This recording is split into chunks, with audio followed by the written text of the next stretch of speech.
Aujourd'hui, nous nous retrouvons dans la ville de Lyon, et plus précisément dans son premier arrondissement, dans les pentes de la Croix-Rousse.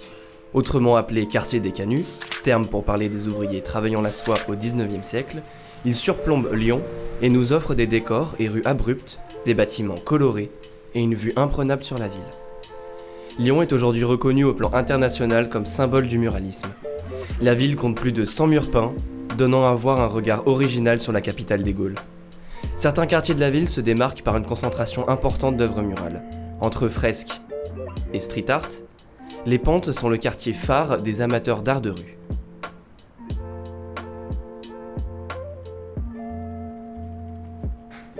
Ces créations sont partie intégrante du patrimoine culturel de Lyon. Le street art est un mouvement artistique utilisant l'espace public comme champ d'expression. Il s'affirme dès le début des années 70 à Lyon. Dans ce mouvement, on retrouve d'immenses fresques réalisées par différents artistes ou groupes d'artistes, comme l'une des plus connues, le mur des Canuts. Il s'agit de la plus grande fresque murale d'Europe, avec 1200 m² de murs peints.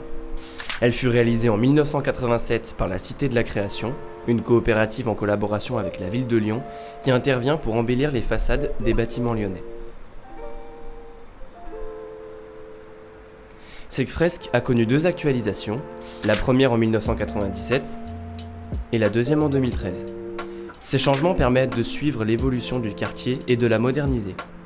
Les passants peuvent y voir plusieurs détails rappelant la culture lyonnaise et plus précisément l'aspect actuel de Croix-Rousse. Une autre fresque très connue se trouve au bord de la Saône, la fresque des Lyonnais, une peinture imposante de 800 m² qui représente des figures lyonnaises importantes et emblématiques de la ville. Les passants peuvent y retrouver Paul Bocuse, les frères Lumière, Antoine de Saint-Exupéry, célèbre aviateur et écrivain, créateur du Petit Prince, ou encore Laurent Mourguet, inventeur de guignols.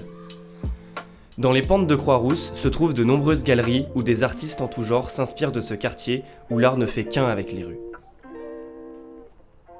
Je suis Charlotte Goldspink, je suis artiste peintre à la Croix-Rousse dans mon atelier depuis 16 ans. Le processus est si simple, je vois quelque chose qui est beau et j'ai envie de le reproduire sur la toile, mais en plus beau qu'en vrai.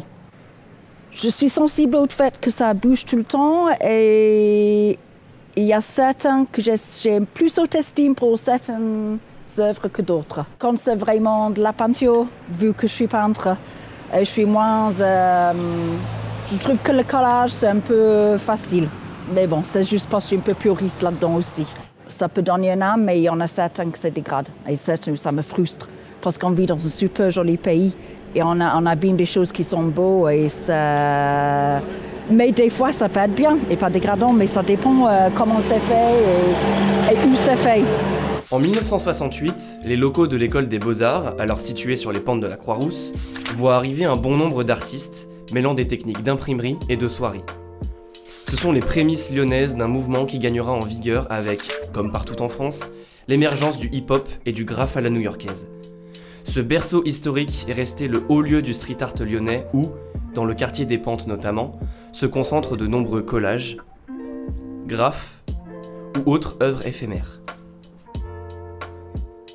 Moi j'adore.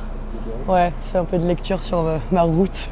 On va dire et je trouve ça chouette, il y a plein de couleurs. Ça fait partie du patrimoine, Ouais. c'est de la surprise et de la curiosité. Puis il y en a vraiment beaucoup de différents, donc Ouais. c'est cool. Des artistes plus underground agissent seuls ou en groupe pour habiller les rues et bâtiments de ce quartier. Les graffeurs agissent dans l'ombre, souvent la nuit. Chacun possède son propre style, sa propre méthode, son propre univers.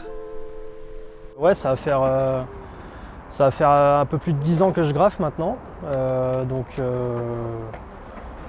ce soit de manière légale ou illégale, après ça dépend vraiment ça dépend du mood en fait, en fonction des gens avec qui je peins. Il y en a qui aiment bien faire du graphe légalement, il y en a d'autres qui préfèrent plus on va dire le côté sauvage de cet art un peu brutal. Le patrimoine culturel de la ville, c'est déterminé par on va dire les politiques et un peu aussi par la municipalité.